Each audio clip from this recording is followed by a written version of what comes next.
Hey everyone, welcome back to RomeChronicle. Tonight, we're descending into a side of ancient Rome few dare to imagine. Have you ever heard stories like this? Where are you watching from? And what time is it where you are?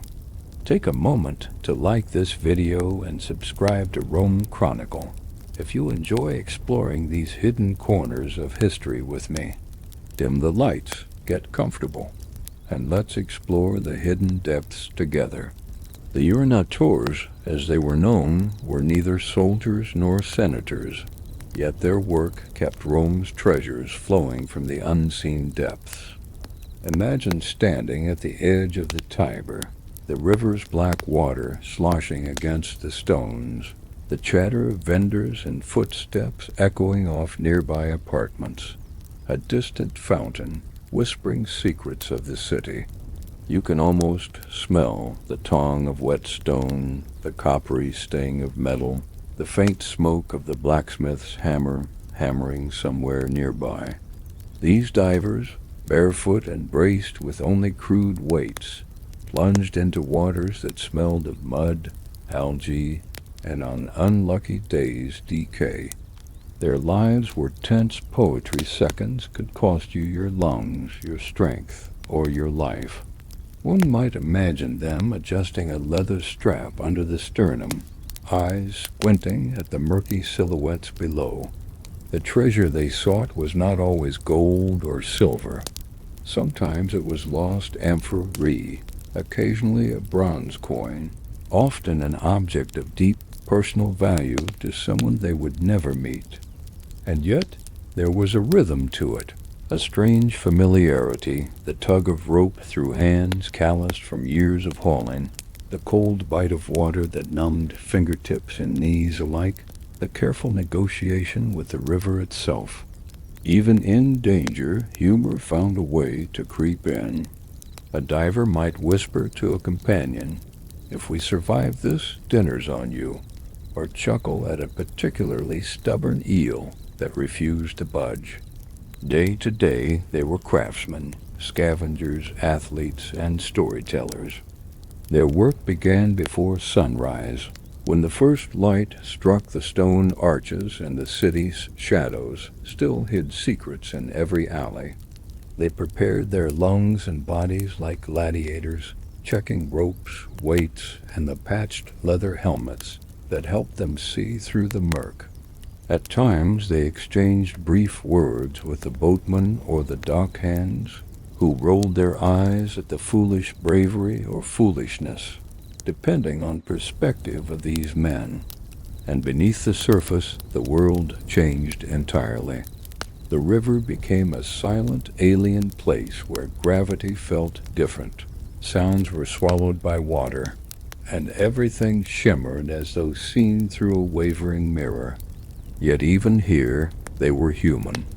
One might see a diver hesitating over a particularly dark trench, imagining the stories of whoever dropped that amphora centuries ago. Perhaps it contained grain meant for a festival or a lost personal treasure, a token of love now submerged. Fingers grazed stone and debris, and the mind filled with the imagined lives above, while the body strained to hold position, to secure the prize. The air above whispered in faint shouts of encouragement or concern, and occasionally laughter drifted down humanity, refusing to be swallowed entirely by the river. They returned to the surface, gasping, arms heavy, with what might be a small fortune, or perhaps only a fragment of pottery. The city's life pressed in around them again, the distant clang of hammers, the rhythmic chatter in crowded apartments, children's laughter bouncing off walls, the clatter of carts over cobblestones. In that moment, they were part of the heartbeat of Rome, yet still outsiders, intimately connected to the hidden and the overlooked. Evening brought a different rhythm. Fires lit the windows along the streets, illuminating soot-streaked faces and casting long shadows over the river's dark mirror. Some divers gathered in taverns, sharing stories of near disasters, of coins that glimmered like small suns beneath the murk, of the unexpected beauty found in discarded amphorae and broken statuary. Here subtle humor eased the tension, tales of slipping into mud with dignity intact, of startled fish flopping across hands, of the city above completely unaware of the perils below. Life was precarious, but community made it bearable, and in the glow of oil lamps their laughter echoed against walls long accustomed to noise and neglect. And so the Urinatores moved between worlds, one above, vibrant, chaotic, full of human drama, one below, silent, dark, filled with mysteries only they could navigate. Their story is one of courage, ingenuity, and humanity, quietly reminding us that some of the most extraordinary lives are lived where the light barely reaches. The city slept, the river carried secrets in its murky depths, and the divers prepared again for another plunge into Rome's hidden heart, their craft uncelebrated yet indispensable, their spirits as unyielding as the stones underfoot. As night deepened, the river transformed into an entirely different world. The moon's reflection trembled on the surface, rippling over hidden debris and long-forgotten treasures. In the hush, punctuated only by the occasional croak of a frog or distant murmur of a lone sentinel, the Urinatores readied themselves once more. Each diver, shoulders tensed, lungs steady, eyes trained on the black waters below, knew that even a slight misstep could mean disaster. And yet there was a rhythm, a ritual, almost meditative, the careful adjustment of straps, the weight of the leather helmet against the skull, the slow, deliberate exhalation before plunging into the icy embrace. Below the surface, everything changed. Light vanished, colors bled into shadows, and the river became a dense, silvery fog where movement was measured, almost sacred. Fingers probed for shapes, for edges, for anything that might hint at the treasures lying forgotten for decades, sometimes centuries. Occasionally a diver's hand brushed against a slick stone or a submerged amphora, sending up a small cloud of silt that blurred vision and tested patience. Yet these men thrived in that obscurity. They moved like dancers in slow motion, aware of currents, hidden obstacles, and the faint, mysterious pull of the river itself. Above, life continued obliviously. From the stone bridges, faint laughter or the clatter of carts reminded them of a world they temporarily left behind. The scent of roasting meat from nearby taverns mingled with the brackish tang of river water, a reminder of comfort waiting once they surfaced. Some divers imagined their families, their modest homes, or the small indulgence of a warm meal juxtaposed against the cold, alien world below. And in these brief mental respites, humor crept in. A diver might mutter about an imaginary fish king holding court in a sunken amphora, eliciting quiet snickers among companions just below the surface. Even in danger, they retained the spark of human absurdity. The Urinatores were more than treasure hunters. They were chroniclers of the river's hidden life.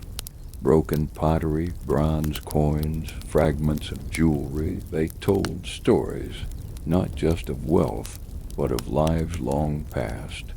One might imagine the hands that dropped that coin, the merchant who miscounted, the festival goer who lost a personal token in a moment of haste. Every object recovered was a puzzle piece of Rome's broader story, a testament to the intertwined fates of those above and below the river's murky veil. Returning to the surface was a triumph in itself. The air tasted sweeter after being submerged, lungs expanding with every gulp, eyes blinking against the brightness of lanterns and moonlight, arms strained under small, precious bundles of history. Yet the divers felt a quiet pride. They navigated the docks with careful steps, sharing brief, knowing glances and subdued laughter over near misses or the strange movements of fish that seemed almost mischievous. The city hung around them, vibrant and unaware, while they carried secrets no one else could perceive.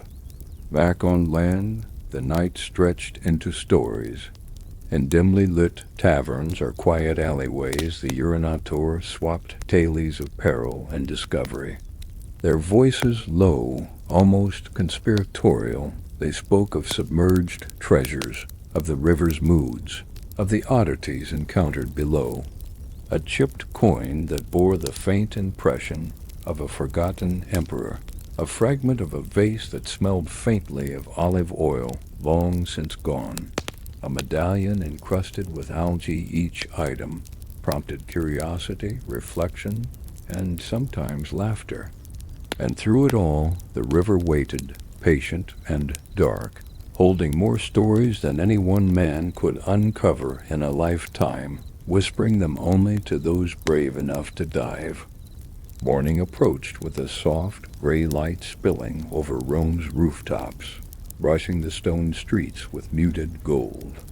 The Urinatores were already stirring, preparing for another day that would test their skill, courage, and endurance. The air smelled of damp earth and early bread from bakeries opening their doors, mingling with the river's ever-present, earthy scent. Footsteps clattered across bridges, carts creaked along cobblestones, and the distant hammering of a blacksmith echoed through the narrow alleys.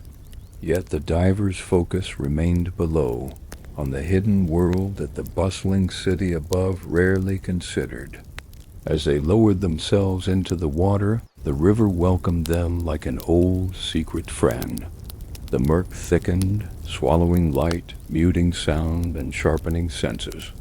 Every movement was deliberate, a hand tracing the rough contour of a stone, fingers grazing metallic surfaces, lungs expanding and contracting in rhythm with careful, silent breaths. Each diver imagined the stories embedded in the objects they touched, the merchant's lost coin, the carefully sealed amphora with remnants of wine, perhaps even a child's forgotten toy carried down by accident. In those moments, the line between historian and scavenger blurred. Above, life marched on without pause. The distant chatter of market-goers, the clang of a cart striking stone, and the occasional bark of a dog reminded the divers of the world they temporarily abandoned. Humor, subtle and human, often surfaced beneath the tension. A diver might whisper about a particularly stubborn mud crab, or joke that a trident-wielding fish had claimed his spot in the silt. The camaraderie, though quiet and understated, kept spirits buoyed against the physical strain and constant peril. Hours passed as the Urinatores worked tirelessly, uncovering fragments of Rome's hidden history. Every recovered artifact sparked curiosity, a small bronze statuette encrusted and green with age, a cracked amphora still faintly scented with herbs, coins worn smooth by countless hands. Their eyes, adapted to dim waters, scanned for the faintest glimmer, while their minds pieced together stories long forgotten. The river's secrets revealed themselves slowly, teasing and rewarding patience, demanding respect and offering glimpses of wonder. Returning to the docks, the divers' faces glistened with water and sweat, but their eyes reflected quiet triumph. Each recovered treasure was more than material. It was a connection to lives once lived, moments frozen in time, echoes of the city above that now seemed distant yet intimately tied to their labor. They unloaded their finds with careful hands, sharing observations and laughter as they recounted oddities from the depths. The slippery eel that wriggled from grasp, the amphora wedged stubbornly between stones, the strange echoing calls of unseen creatures below. In these moments the city's pulse and the river's mysteries intertwined, each giving meaning to the other. Even as the sun rose higher, casting warmth over the streets, the Urinatores' work remained uncelebrated yet essential. Their lives were a blend of danger, craft, curiosity, and quiet humor, threaded together by the unseen currents of the Tiber. They moved through Rome's underworld with skill and courage, uncovering fragments of a past that most would never witness, whispering stories of bravery, ingenuity, and the enduring human desire to seek what lies hidden. As the day wore on, the river revealed its caprices with subtle shift currents tugging at limbs, silt clouds swirling unexpectedly, and the occasional sharp glint of sunlight reflecting off a hidden treasure. The Urinatores adjusted constantly, relying on intuition honed through years of plunging into the murky depths. Their work was physical, yes, but also deeply cerebral, memorizing riverbeds, anticipating the flow of water, predicting where an object might have settled after centuries of displacement. Above, Rome carried on, unaware of the quiet dramas unfolding just beneath its feet. The diver's hands moved with practiced precision, brushing aside debris and clay to uncover fragments of the past. Each amphora, coin, or bronze trinket sparked silent wonder. What festival had it been lost at? Whose hands had held it before sinking into the river's embrace? Sometimes the imagination ran wild a delicate earring, perhaps dropped in haste by a patrician's daughter, or a merchant's carefully counted coins, now scattered by chance. Humor lingered in these reflections, light and human. A diver might whisper, "Well, at least he didn't lose his sandals," earning muffled chuckles in the water. Interactions among the divers were subtle yet telling. A glance conveyed caution. A hand tap signaled discovery. Their communication relied on a rhythm perfected over countless dives, silent signals, brief nods, gentle tugs of rope. Above the water, the distant clang of blacksmiths, the murmur of busy streets, and the occasional splash of a careless fisherman reminded them that the river was both part of the city and apart from it. The world above moved in patterns of noise and order. Below, the divers navigated patterns of shadows, weight, and resistance, interpreting the river as an intricate puzzle of history and danger. By late afternoon, the river had yielded its treasures reluctantly. Each diver climbed back onto the docks, lungs burning, muscles taut, but eyes gleaming with quiet satisfaction. Their haul might include a fractured statuette, a handful of worn coins, or the fragment of a pottery jug, simple objects, yet rich with narrative. The day's work was recounted in whispered conversation, subtle humor peppering tales of near misses, slipping mud, or the occasional mischievous fish.